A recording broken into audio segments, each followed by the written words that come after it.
Yes. Have you tried the garum? Hmm? Herodias and I have it imported from Rome by the Amphi. Along with copies of the latest plays and poetry, no doubt, eh? Lucretius, Virgil, Horace, Ovid he writes, death is less bitter punishment than death delayed. You do better quoting Moses, David, Solomon, Isaiah. Guy, it's simply not as fun. You know what else isn't fun? Trying to protect our entire nation when the people's hysteria over a man they want to be king could provoke Rome to wipe us off the face of the earth. Oh, Jesus, yes, the one they say raised the man at Bethany from the dead. Don't insult me by pretending you don't know. On the contrary, that's why I summoned you here today. Pilate wanted me to relay a message, which I will do, since I'm a man of my word. He suggested we consider killing Lazarus, and putting the rumors of Jesus' supposed powers to rest, delegitimizing his following. Not that simple. For one thing, only Rome has the authority to enact capital punishment. I agree. It's the last thing we want to be associated with. Well, but it has happened before. You should know. Your father-in-law, he knows. And your people have already tried to stone Jesus to death. Your people? Our people, Antipas. You act like you're not one of us. You're obsessed with Roman culture, their music, their chariot races, their condiments. Wearing a toga. Quite comfortable, actually. I don't know how you survive in this heat, suffocating yourself under all these layers, layers of have layers. received a prophecy from God. Oh, I'd forgotten the two of you speak regularly, yes?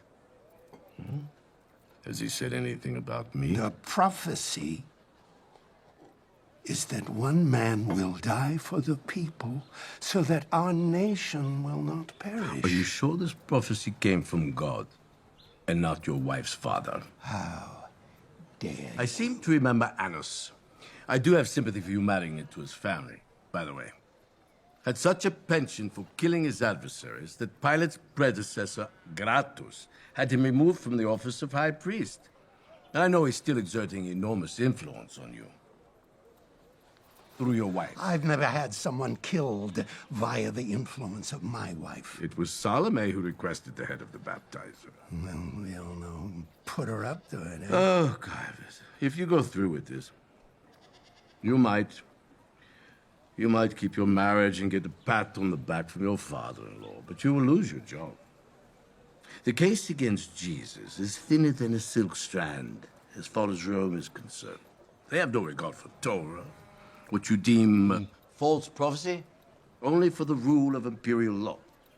They don't care if he's a threat to you. They care only if he's a threat to them. And from what I've heard, he's only preached peace and forgiveness and love, humility, a bunch of other boring stuff. And performed harmless magic tricks, which honestly I would love to see. I'm always game for a fun illusion, huh? He spooked me at first. Between you and me, I thought he might be the baptizer back from the dead to avenge me. But now he just seems amusing. The people herald him as king, the son of David. But has he identified himself as king publicly, in those exact words? Not that we have on record. Then how will you defend your actions, Caiaphas? When Pilate comes to depose you for breaking the law and executing someone outside the Roman justice system. You killed the baptizer! I am the Tetrarch of Galilee. I have special dispensation. You want to know something I regretted? People hate me now. Didn't even want to do it. But you did. You chose your wife over popularity, and you would begrudge me the same. Here's what I begrudge you. I'm the one saddled with the onerous task of mediating the balance of power between the temple and Rome. A job I was born to. You're a craven, social climber. Married your way into the aristocratic family and happened to become high priest only because Governor Gratus had to depose Annos for doing the very thing you're trying to do. And if you succeed, I'll be the one left to pick up the pieces. If that's true, why would you summon me here to deliver a message from Pilate that I should kill Lazarus? Because Lazarus is a nobody, and you could make it look like an accident. Anyway, it was an offhanded comment from Pilate, because I told him the people's only reason for belief in Jesus is the raising of Lazarus. Jesus is different. It's Passover. There's too many people here.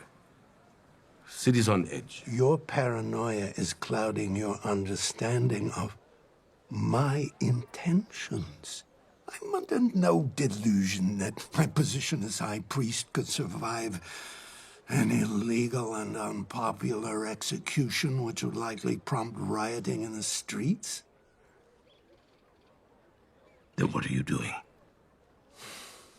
This may sound crazy, but I actually believe in our God, Adonai, the King of the universe.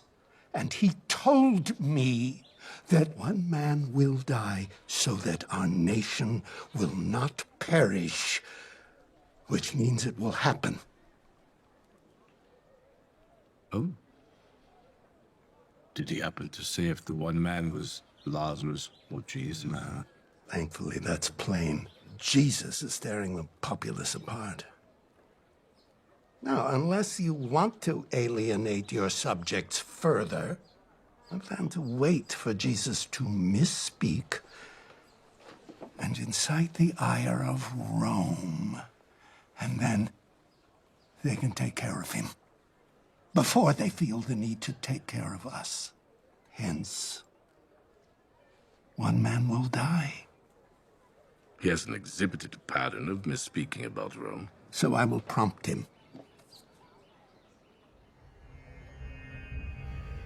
I'm listening.